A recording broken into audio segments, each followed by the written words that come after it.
Greetings everyone. Welcome to this session of previous year question papers analysis. Dear aspirant, in this session we are going to analyze and discuss polity sections PYQs of prelims 2017. Right? So, if you analyze the PYQs of 2017, you will find that exactly there were 22 questions from polity section. Yes, you have heard right. 22 questions from polity section only. Right? And if you analyze other years question paper, you will find that on an average 10 to 15 questions are there from polity section, but this year in 2017 it goes maximum, right? There were highest number of questions in polity section, that is 22. Right? Now I have also analyzed other years question papers, right? The link is given in the description box, you can watch those videos. Now let's see the first question. So the first question is, right to vote and to be elected in India is a. So you can see that there are two questions. Right to vote and to be elected in India is a. Clear? First, fundamental right. No. Nowhere in the part 3 of Indian Constitution mentions right to vote or to be elected in India as a fundamental right. Right? Nowhere in the part 3. So this is not the right answer. Second, natural right. Obviously, this is also not natural right. Third, constitutional right. See, this is a question of year 2017. So what happened that time the latest judgment was Raj Bala case, right? Before this 2017, right? Raj Bala case 2015, right? And this is the question of year 2017. So that time this was the latest judgment of Supreme Court regarding right to vote. And in this case, Supreme Court took inspiration from its previous judgment of PUCL versus Union of India 2013. And in that case, Supreme Court upheld right to vote as constitutional right. Right? Constitutional right. Clear? So, it is clear. And again, if you read Article 326, it also mentions adult suffrage, but does not directly mention right to vote, but indirectly it mentions adult suffrage, right? So on the basis of this judgment and Article 326, apart from that, certain sections of Representation of People Act 1951, right? So for example, section 16 1962. So here Supreme Court upheld that right to vote is a constitutional right. Clear? But and second part, to be elected in India.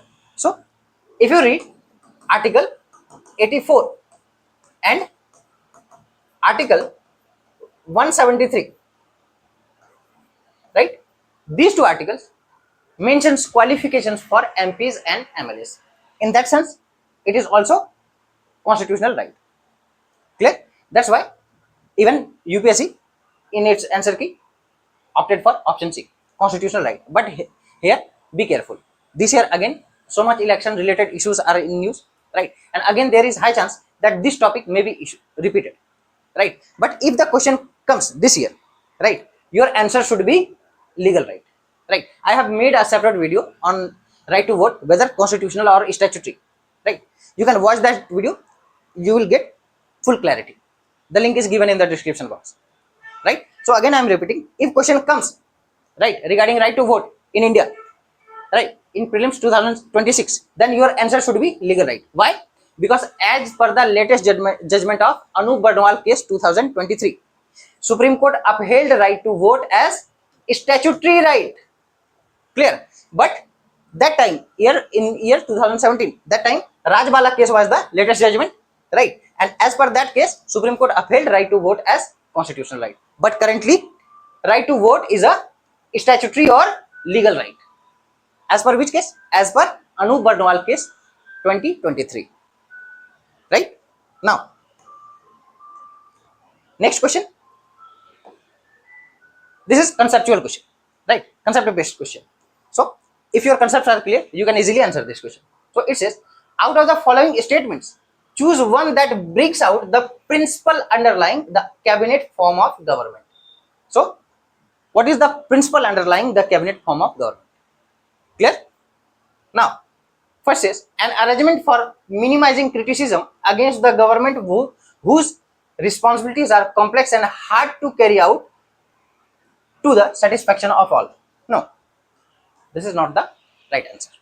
Right? Second, a mechanism for speeding up the activities of government whose responsibilities are increasing day by day. No, this is also not correct. Simple.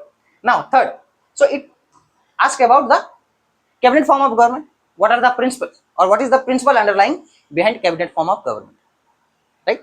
So, she says a mechanism of parliamentary democracy. Yes, where there is cabinet form of government. Cabinet means what? Though it is, it has council of ministers, right? Parliamentary system of government, right? So it is a mechanism of parliamentary democracy. For example, India, UK, all these are parliamentary democracy, right? And all these countries, both India and UK, has cabinet form of government, right? And for ensuring collective responsibility of the government to the people. Yes. So where there is parliamentary democracy, parliamentary form of government.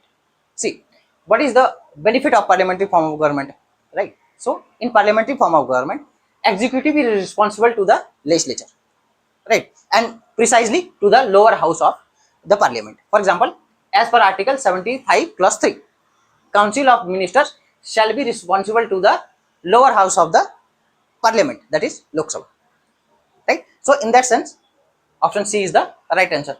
Don't go for A, B or D, right? That is the principle underlying the cabinet form of government. Means simple. The it ensures or ensuring collective responsibility of the government to the people. Simple. Next, again, very simple question, right? If you know the or if you are aware of the federal features of the Indian Constitution, you can easily answer. So it says which one of the following is not, right? Be careful. It asks not a feature of the feature to the Indian federalism. Clear? First, there is an independent judiciary in India. Clear? So, though independent judiciary, it is a feature of federalism. Clear? Second, but if the question asks not a feature of Indian federalism. Second, powers have been clearly divided between the center and states. Yes, when where there is means where the constitution divides the power between center and states, it is considered as federalism, federal form of government, right? In India we have such kind of government. At union level we have union government, at state level we have state government, right? She says federating units have been given unequal representation in Rajya Sabha. Yes, right? In Rajya Sabha means in India we have asymmetrical federalism. Asymmetrical federalism means state does not have equal number of seats or representation in the upper house, that is Rajya Sabha, right? But in America it is symmetrical federalism, means all the states have equal number of seats. Means there are 50 states in US, all 50 states have 2 seats in the upper house, that is 100. There are 100 seats in the upper house of US. But in India, each and every state have different number of seats in Rajya Sabha. So there is unequal representation, right? So this is also not correct. D, it is the result of an agreement among the federating units. So this is the correct answer. See, in India is a union, and it is union of state not by an agreement, right? Not by an agreement, unlike USA, right? Means the center or the union can make or break the states, right? It is not the result of an agreement between the states, right? So this is not the feature of Indian federalism. This is the right answer. Next, the main advantage. This question is again related to second question we have discussed, right? Cabinet form of government. So it says the main advantage of the parliamentary form of government. I have already explained what is the main advantage of parliamentary form of government. Directly you can go, right? And what is it? The executive remains responsible to the legislature. And where it is written? In India, as per article 75 clause 3, right? Executive means council of ministers are responsible to the lower house, Lok Sabha, That is the main advantage of parliamentary form of government, right? Next, which one of the following objectives is not embodied in the preamble to the Constitution of India? So that's why preamble is very important, and each and every word of preamble is important, right? You must remember the preamble by word, right? And it directly asks the objective. So which of the following objective is not mentioned in the preamble of the Indian Constitution, right? So simply liberty of thought, yes, it is mentioned. Liberty of thought, expression, belief, faith, worship. Economic liberty, right? So as I mentioned, liberty of thought, expression, belief, faith, worship, 5 types of liberty, but not economic liberty. So B is the right answer, right? Liberty of expression is mentioned, liberty of belief is mentioned, liberty of thought mentioned. Just remember, liberty of thought, expression, belief, faith and worship, but not economic liberty. This is not mentioned in the preamble of Indian Constitution. Clear? Now next question. The mind of the makers of the Constitution, right, of India is reflected in which of the following? So the founding fathers or makers of the Indian Constitution, right, which of the following reflects the mind, or you can say the dream, or you can say the philosophy, right, of the makers of the Indian Constitution? So it is the preamble. It is considered as the philosophical part. It is also called as the guiding star, right, identity card to the Constitution, right? It reflects the minds of the makers of the Constitution of India. Even Dr. B.R. Ambedkar called it as the soul of the Indian Constitution, right? So A is the right answer. Next, which of the following are envisaged by the right against exploitation in the Constitution? So right against exploitation, 2 articles, Article 23, Article 24, right? So if you know the fundamental rights, right against exploitation, you can easily answer this question. Clear? So first it says prohibition of traffic in human being and forced labor. Clear? So yes, this is correct. Clear? Now abolition of untouchability, no, it is mentioned under Article 17. Protection of the interest of minorities, Article 25 to 28, not under right against exploitation. Next, prohibition of employment of children in factories and mines, yes, it is also a kind of exploitation, right? So it prohibits the exploitation of children. Clear? So only 1 and 4 are correct. So go for option C. Only 1 and 4 are correct. Clear? Next, in the context of India, which one of the following is correct relationship between rights and duties? This is conceptual question, right? If your concepts are clear, you can easily answer. Otherwise, read the options very carefully, apply your mind, only then you can answer. So what is the relationship between rights and duties? On the one hand, we have rights, on the other hand, we have duties, right? And there is a debate that either both can exist without each other, or they must exist with each other, right?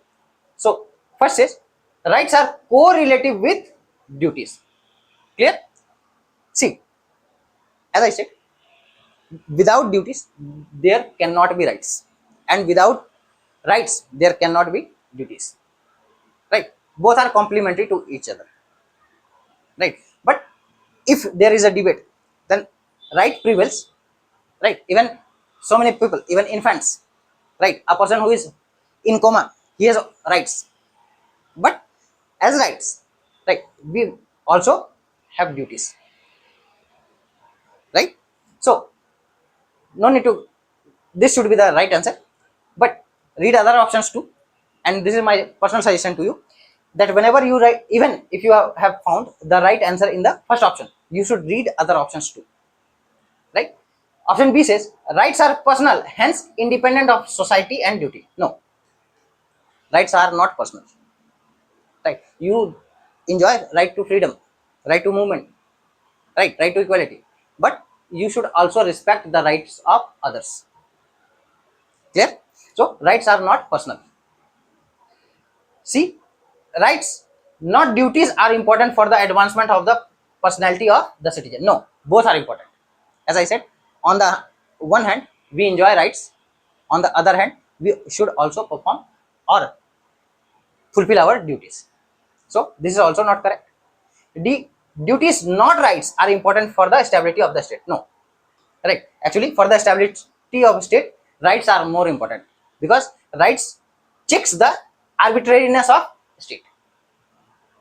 Clear? So A is the right answer. Rights are correlative and correlative with duties. Clear?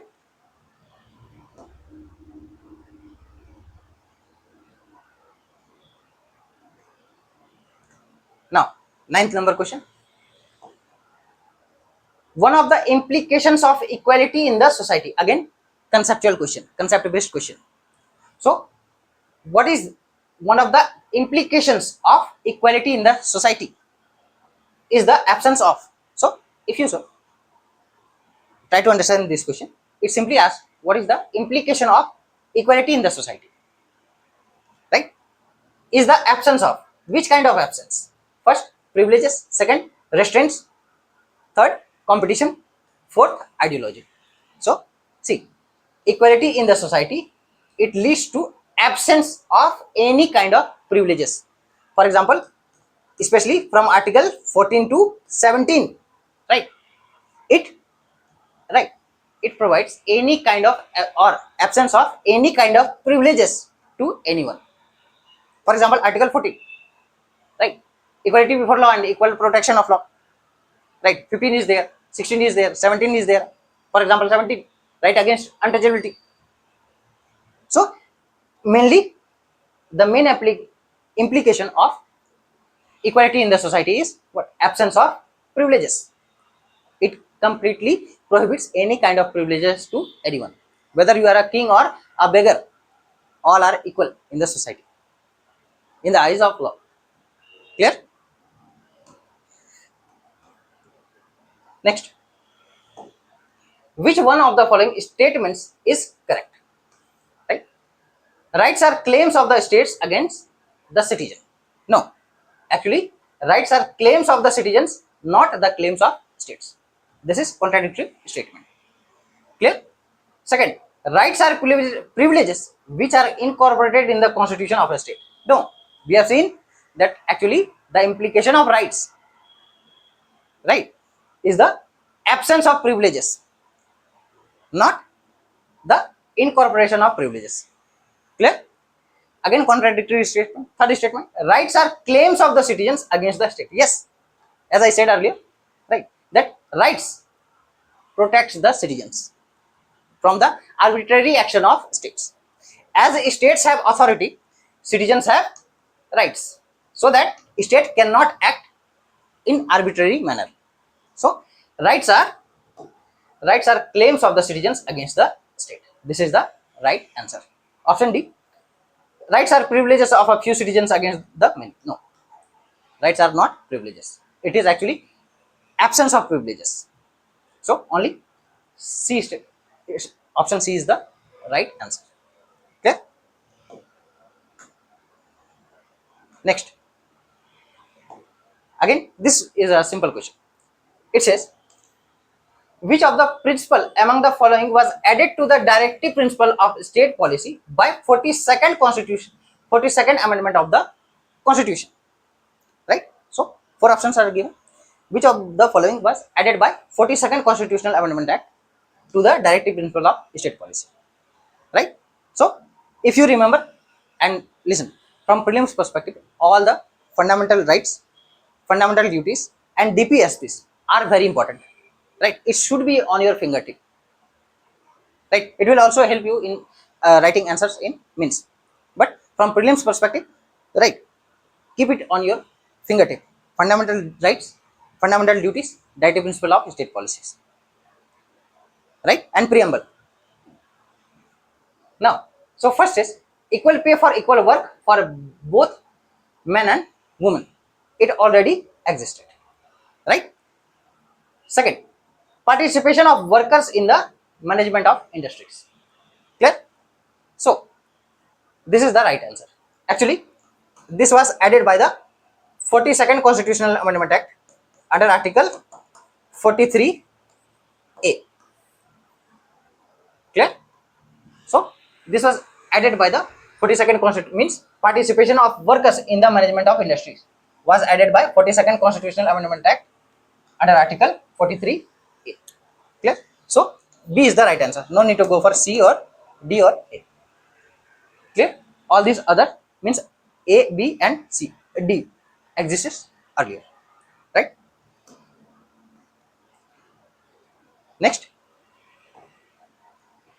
consider the following statements with reference to the Constitution of India. Again, question related to DPSP, right? Directive principles of state policy constitute limitation upon first legislative, second executive. Clear? So, if you read Article 36, it defines state. Article 37, it defines, it says that DPSPs means directive principles of state policy are not enforceable in the court of law. They are non-justiciable in nature, right? So, both puts limitations on legislative and executive, both, right? So, go for option C. Both 1 and 2 are correct. Clear? So, in simple terms, directive principle of state policy constitute limitations upon legislative and executive, right? And reference Article 36, it defines state. Article 37, which says that DPSPs are non-justiciable in nature. Clear? Next, which of the following statements is or are true, right, of the fundamental duties of an Indian citizen? Clear? So, this question is regarding fundamental duties, and where it is mentioned? It is mentioned under Part 4A, Article 51A, right? And like DPSPs, fundamental duties are also non-justiciable in nature, means they cannot be enforced by the court of law, right? So, first is a legislative process has been provided to enforce these duties. No, as I said, like DPSPs, fundamental duties are also non-justiciable in nature. So, first statement is incorrect. Second, they are correlative to legal duties. No, in India, we don't have any kind of legal duties. Only all the fundamental duties are actually moral duties. It is our moral duty to fulfill those duties, to perform those duties. For example, respecting our national anthem, national flag, national symbol, right? Maintaining the dignity of women. All these are fundamental duties, and these are moral duties, not legal duties. Clear? So, D is the right answer, neither 1 nor 2. Clear? And one more case I would like to quote, that in AIMS Students Union versus AIMS, right? In that case, Supreme Court upheld that fundamental duties are not legally binding or not legally enforceable. Clear? Next, which of the following are not necessarily, not clear? So here, not necessarily the consequence of the proclamation of the president's rule in a state. So you would be knowing under Article 356, right? President's rule is proclaimed by the president in any state. In simple terms, it is called president's rule, right? So, which of the following are not necessarily the consequence of proclamation of president's rule in any state? So, first is dissolution of state legislative assembly.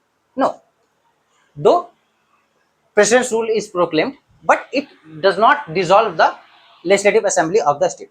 The president can take over the legislative assembly, but it is not dissolved. Clear? Now, second, removal of the council of the ministers in state. Yes, this is done. Clear? Third, dissolution of local bodies. Local bodies means panchayats, municipalities. Clear? So, again, this is also not impacted. Means after the proclamation of president's rule in any state, there is no impact on local bodies, whether panchayats or municipalities. Right? They function as they were functioning earlier. Right? So, only first and third statement are correct. So, go for option B, 1 and 3. Right? So, in simple terms, proclamation of president's rule does not dissolve the state legislative assembly and does not dissolve the local bodies, panchayats or municipalities. It only removes the council of ministers headed by CM.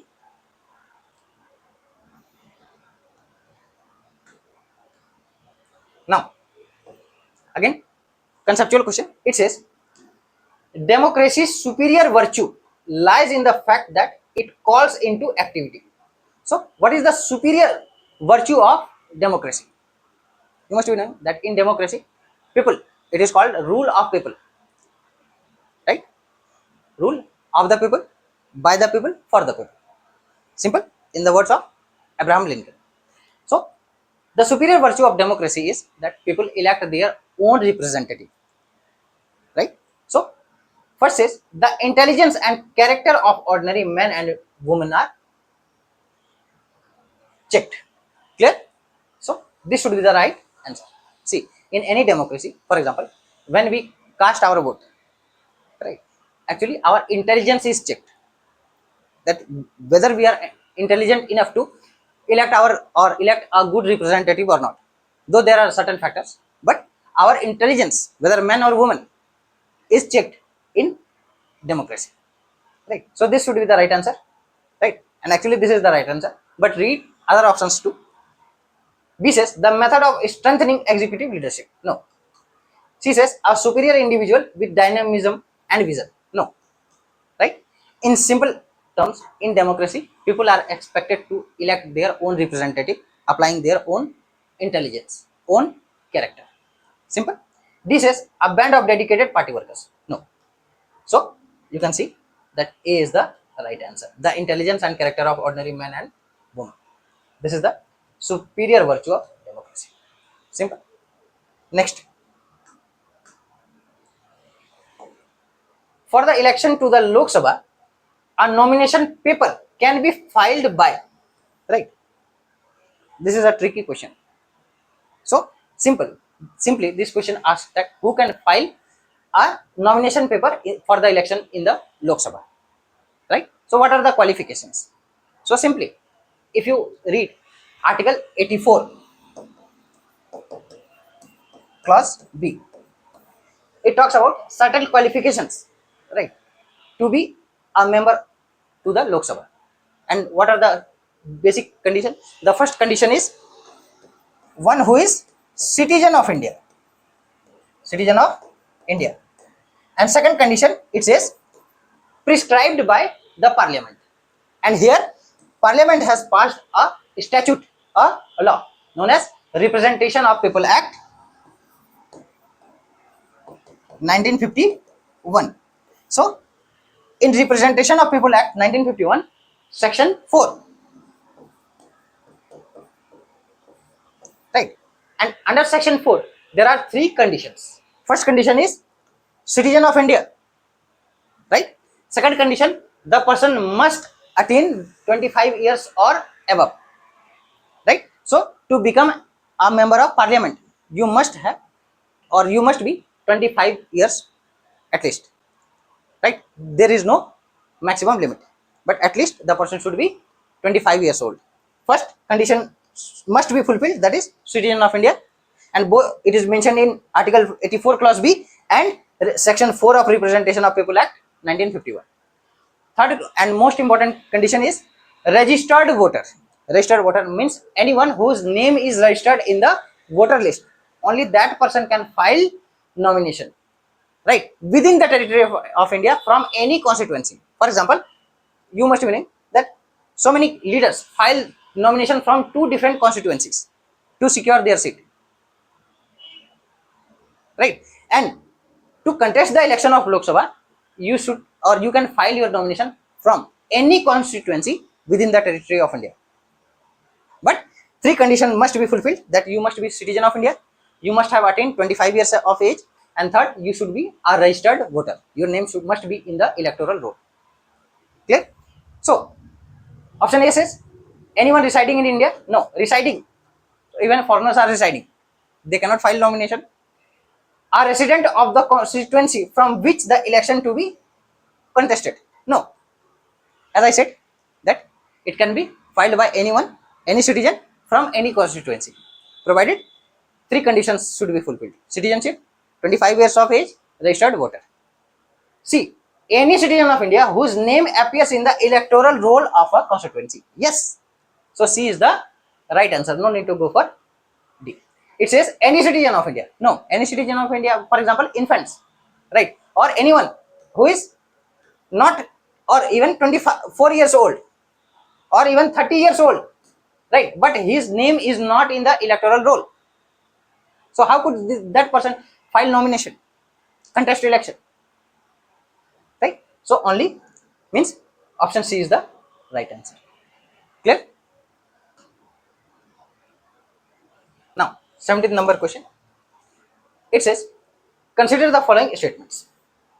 In the election for Lok Sabha or state assemblies, clear, the winning candidates must get at least 50% of vote polled to be declared elected. No, in India, you must be knowing that we have first past the post system, FPTP system.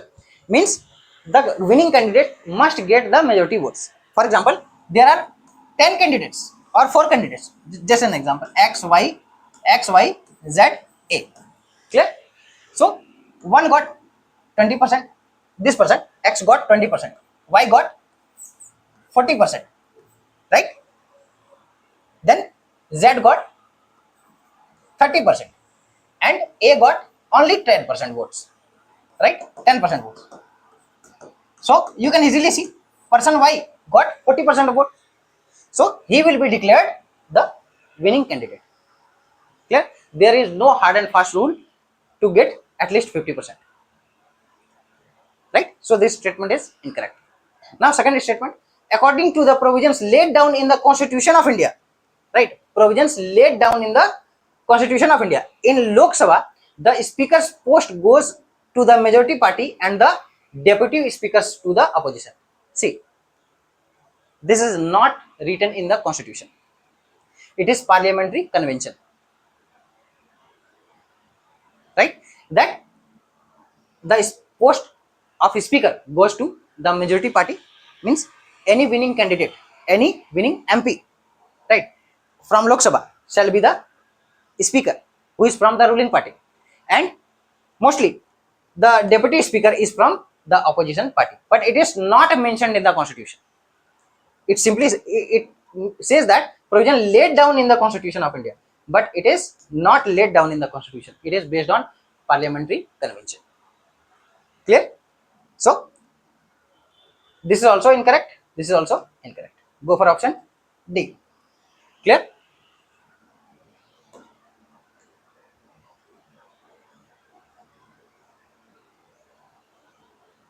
Now, 18th number question.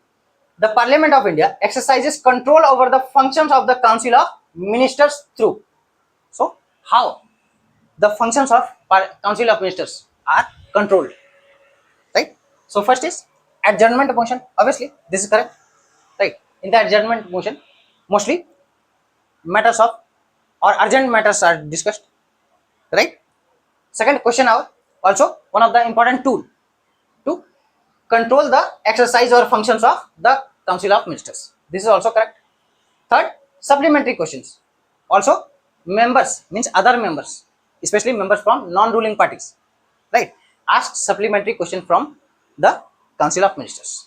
So all these three are tools, right, to control the exercise or function of Council of Ministers. So you go for option D. All three are correct. Clear? Next, 19 number question. With reference to Parliament of India, consider the following statements. A private member's bill. You must be knowing what is the meaning of private member's bill.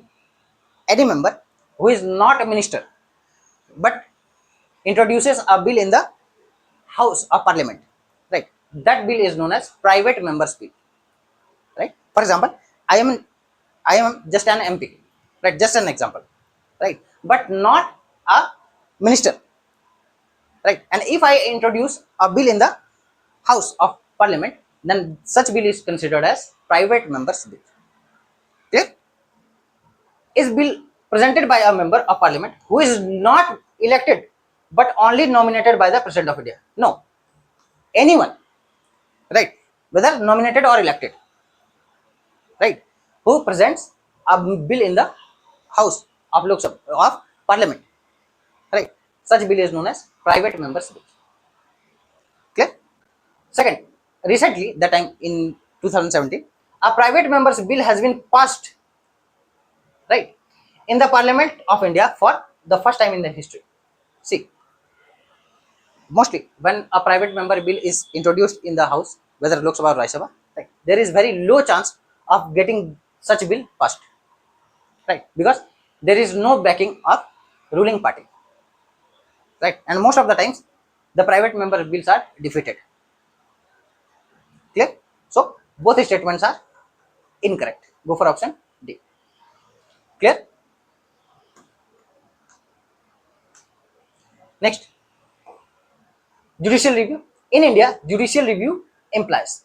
So what is the meaning of judicial review? See, the constitution does not directly uses the term judicial review, but in different articles. For example, Article 13, Article 32, Article 226, right, mentions, right, or gives the power to the judiciary to use judicial review. Clear? So it says the power of judiciary to pronounce upon the constitutionality of law and executive orders. Clear? So simply, as I said, that judicial in or by using the judicial review, right, power of judicial review, judiciary, right, checks the legislative or executive power of state. Simple. So here it checks the constitutionality of law. Means here it checks the legislature and executive orders both, right? So by using the power of judicial review, judiciary checks the constitutionality of law as well as executive orders. Both can be checked under judicial review. So this is the right answer, right? But read other options. The power of judiciary to question the wisdom of laws enacted by the legislature. No, the judiciary cannot question the wisdom of the laws. Only it can follow the constitutional provisions. You cannot question the wisdom of the law or executive order. You have to, means judiciary have to check whether such act, right, whether act of legislature or order of judiciary, right, are as per the provisional provisions of constitution or not, right. It cannot question the wisdom of law.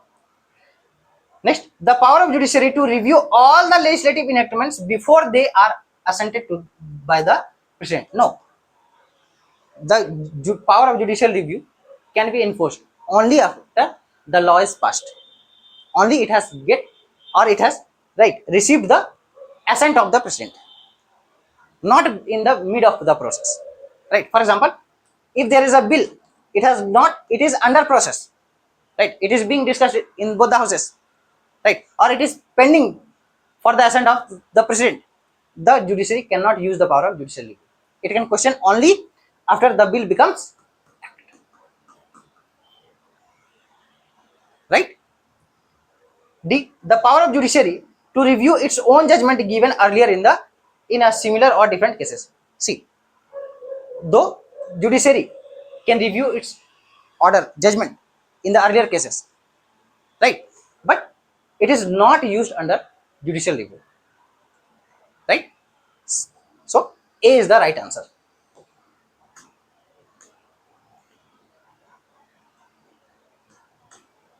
And one more thing I would like to tell you, that judicial review is part of basic structure of Indian Constitution, right? It cannot be destroyed or amended, right? And it was upheld in the Keswanand Bharti case 1973. Clear? Next,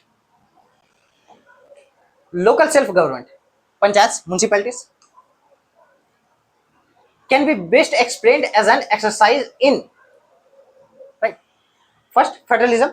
No, mostly federalism, it talks about the division of power between center and states, right? But in India, we have three-tier government. But local self-government is not best explained as federalism, right?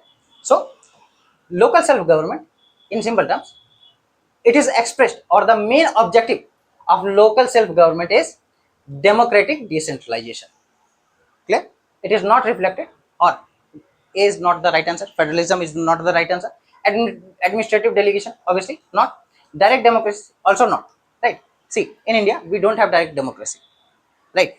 And if you see direct democracy, if you want to know, then I would like to tell you that at Gram Sabha level, right, we have direct democracy, but at other level, means, and Gram Sabha level, it is the lowest level, right?